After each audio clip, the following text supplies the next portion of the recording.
जब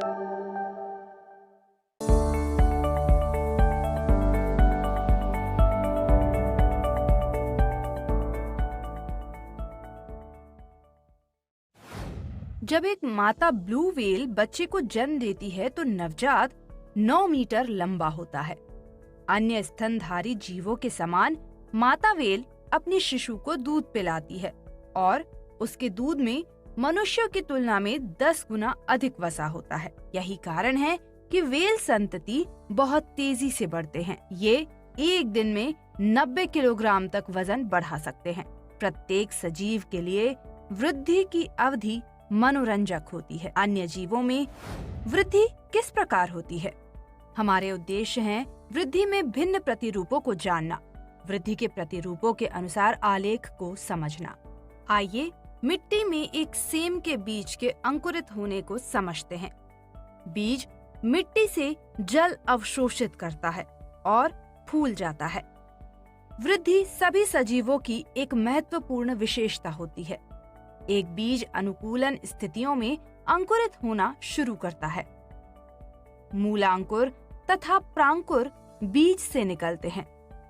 मूलांकुर नीचे मिट्टी की ओर बढ़ता है और मूल का निर्माण करता है, जबकि प्रांकुर तना तथा पत्तियों को धारण करता है। इस प्रकार एक पौधे की निर्माण होती है। हमने देखा कि सेम का पौधा लंबाई में 50 सेंटीमीटर से 1 मीटर तक बढ़ सकता है। इस प्रकार उसकी वृद्धि सीमित होती है। अब पौधे की पत्ती का अवलोकन करें। हम देखेंगे कि पत्ती भी एक पूर्व निर्धारित आकार में बढ़ती है। इस प्रकार की वृद्धि को सीमित वृद्धि या निश्चित वृद्धि कहते हैं। अब हम म्यूकर कवक को देखते हैं। हम देखेंगे कि ये आर्द्र स्थितियों में असीमित रूप से बढ़ता है। इस प्रकार की वृद्धि को असीमित वृद्धि या असीम वृद्धि कहते हैं। आइए एक और प्रकार की वृद्धि, जिसे सापेक्षमितीय वृद्धि कहते हैं, के बारे में जानें।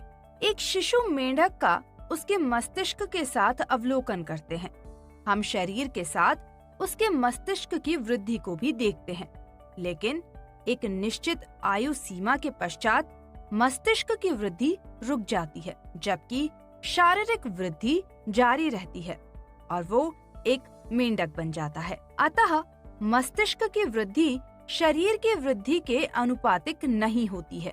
जहाँ पर एक अंग की वृद्धि शारीरिक वृद्धि के अनुपातिक नहीं होती, उस तथ्य को सापेक्षमितीय वृद्धि कहते हैं।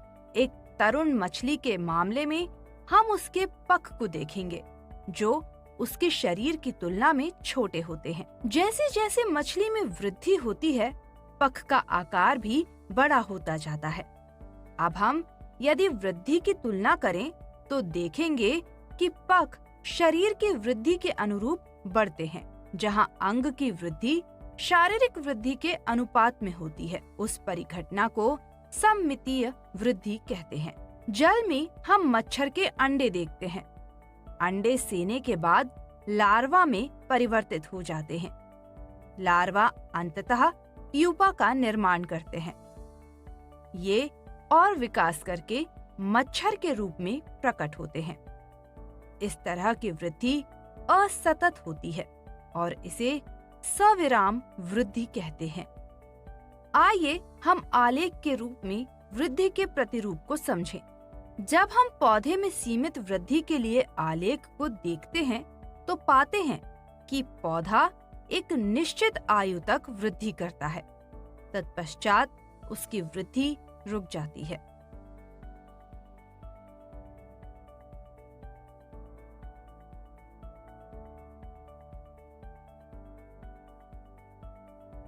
एक मछली में सममितीय वृद्धि का आलेख दर्शाता है कि पंख का आकार शारीरिक वृद्धि के एक मछली में सममितीय वृद्धि का आलेख दर्शाता है कि पंख का आकार शारीरिक वृद्धि के अनुपात में वृद्धि करता है। अंत में एक मच्छर की सविराम वृद्धि ये दर्शाती है कि आलेख वृद्धि के चरणों में विभिन्नता के कारण सीढ़ीनुमा होता है। सारांश। वृद्धि सभी सजीवों की एक महत्वपूर्ण विशेषता होती है। जब शरीर का कोई भाग पूर्व निर्धारित आकार में वृद्धि करता है तो इस प्रकार की वृद्धि को सीमित वृद्धि या निश्चित वृद्धि कहते हैं। उदाहरण, सेम के एक बीज का अंकुरण। जब किसी जीव के या उसके शरीर के भाग की वृद्धि परिभाषित न हो, जैसा कि म्यूकर कवक में आर्द्र परिस्थितियों में देखा गया है, तब उस वृद्धि प्रतिरूप को असीमित या असीम वृद्धि कहते हैं। कभी-कभी किसी अंग की वृद्धि शारीरिक वृद्धि के अनुपातिक नहीं होती, इसे सापेक्षमितिक वृद्धि कहते हैं। उदाहरण के लिए, शरीर की संपूर्ण वृद्धि के अनुपात में किसी अंग जैसे कि मस्तिष्क की वृद्धि।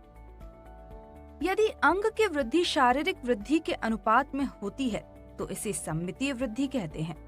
उदाहरण के लिए, मछली के पख और मछली का शरीर दोनों ही अनुपातिक रूप से वृद्धि करते हैं। कुछ मामलों में वृद्धि विभिन्न चरणों के साथ सीढ़ीनुमा होती है, जैसे कि लार्वा और प्यूपा। इसी कारण इसे सविराम वृद्धि कहती हैं। उदाहरण के लिए, मच्छर। अब हमने जीवित जीवों की वृद्धि के बारे में और उनकी विशेषताओं के बारे में जान लिया है। आगे बढ़ें और खोजें कि उनके शरीर की गतियां